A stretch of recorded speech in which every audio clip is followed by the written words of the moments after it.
வள்ளிக்கு அந்த பயங்கரமான சம்பவம் ஞாபகம் வந்தது. 4 வருடங்களுக்கு முன்பு கிழவனையும் கிழவியையும் தவிர குடும்பத்தார் அனைவரும் ஆற்றுக்கு அக்கறையில் நடந்த ஒரு கல்யாணத்திற்காக படகில் ஏறி போய்க் கொண்டிருந்தார்கள். நடு ஆற்றில் திடீரென்று ஒரு சூறாவளி காற்று அடித்தது. படகு கவிழ்ந்து விட்டது. அச்சமயம் கரையில் இருந்த பொன்னன் உடனே நதியில் குதித்து நீந்தி போய் தண்ணீரில் விழுந்தவர்களை காப்பாற்ற முயன்றான். தெய்வாதனத்தால் வெள்ளியை மட்டும்தான் அவனால் காப்பாற்ற முடிந்தது. மற்றவர்கள் அனைவரும் நதிக்கு பலியானார்கள். கிழவர் மேலும் சொன்னார், என் குலத்தை விளங்க வைக்க நீ ஒருத்திதான் இருக்கிறாய் வள்ளி. உன் வயிற்றில் ஒரு குழந்தை பிறந்துவிட்டால் பொன்னனை நானே கழுத்தை பிடித்து தள்ளுவேன், யுத்தத்துக்கு போ என்று. யுத்தம் என்னத்திற்காக நடக்கிறது தாத்தா? அதுதான் புரியவில்லை என்றாள் வள்ளி. யுத்தம் என்னத்திற்காகவா? மானம் ஒன்று இருக்கிறதே, அதற்காகத்தான். எருது கொடிக்கு புலிக்கொடி தாழ்ந்து போகலாமா? தொண்டை நாட்டுக்கு சோழ நாடு பணிந்து போகிறதா? இந்த அவமானத்தை போக்குவதற்காகத்தான். எருது கொடி யாருடையது?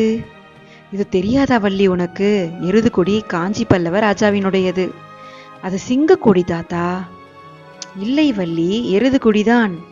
தாத்தா, நான் இன்றைக்கு பார்த்தேன், தூதர்களின் கொடியில் சிங்கம் தான் இருந்தது. ஆமாம் வள்ளி, எருது கொடியை தான் சிங்கமாக மாற்றிவிட்டார்கள். ஆனால் எருது பன்றியை ஜெயித்து விட்டால் சிங்கமாகி விடுமா என்றார் கிழவர். எனக்கு ஒன்றுமே புரியவில்லை தாத்தா, கொஞ்சம் விவரமாக சொல்லுங்கள் என்றாள் வள்ளி. சரி, நான் ஆரம்பத்திலிருந்து சொல்கிறேன் கேள் என்று கிழவர் கதையை ஆரம்பித்தார். நீ பிறந்த வருஷத்தில் இது நடந்தது. அப்போது காஞ்சியில் மகேந்திர சக்கரவர்த்தி ஆண்டு கொண்டிருந்தார். அவருடைய வீர பராக்கிரமங்களை பற்றி நாடெங்கும் பிரமாதமாய் பேசிக் கொண்டிருந்த காலம் அது.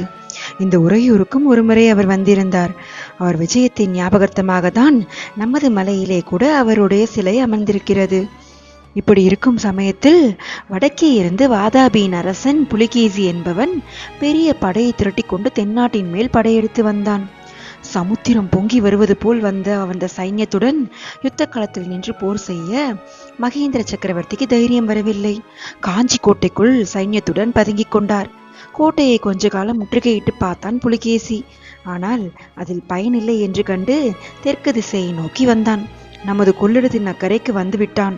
அப்பப்பா, அப்போது இந்த உரையர் பட்ட பாட்டை என்னவென்று சொல்லுவேன். நமது பார்த்திப மகாராஜா அப்போது பட்டத்துக்கு வந்து கொஞ்ச நாள் தான் ஆகியிருந்தது. புலிகேசியை எதிர்க்க பலமான ஆயுதங்கள் செய்து கொண்டிருந்தார். இதற்குள் வடக்கே புலிகேசியின் ராஜ்யத்திற்கு ஏதோ ஆபத்து வந்துவிட்டது போலிருக்கிறது. புலிகேசி கொள்ளிடத்தை தாண்டவே இல்லை, திரும்பி போய்விட்டான். போகும்போது அந்த கிராதகனும் அவனுடைய ராஜத சைன்யங்களும் செய்த அட்டூழியங்களுக்கு அளவே இல்லை. ஊரையெல்லாம் சூறையாடி கொண்டும் தீ வைத்து கொண்டும் போனார்களாம். அதிலிருந்து மகேந்திர சக்கரவர்த்தி புகழ் மங்கிவிட்டது. சலுக்கரின் பன்னி கொடிக்கு பல்லவரின் ரிஷப கொடி பயந்து விட்டது என்று ஜனங்கள் பேச தொடங்கிவிட்டார்கள்.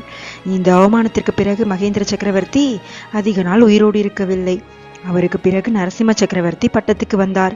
இவர் பட்டத்திற்கு வந்ததிலிருந்து புலிகேசியை பழிக்கு பழி வாங்க பல்லவ குலத்துக்கு ஏற்பட்ட அவமானத்தை போக்க வேண்டும் என ஆயுதங்கள் செய்து வந்தார். கடைசியில் 6 வருஷங்களுக்கு முன்பு பெரிய சைன்யத்தை திரட்டி வடக்கே போனார். புலிகேசியை போர்க்களத்தில் கொன்று வாதாபியையும் தீ வைத்து கொளுத்தி சாம்பலாக்கிவிட்டு திரும்பி வந்தார்.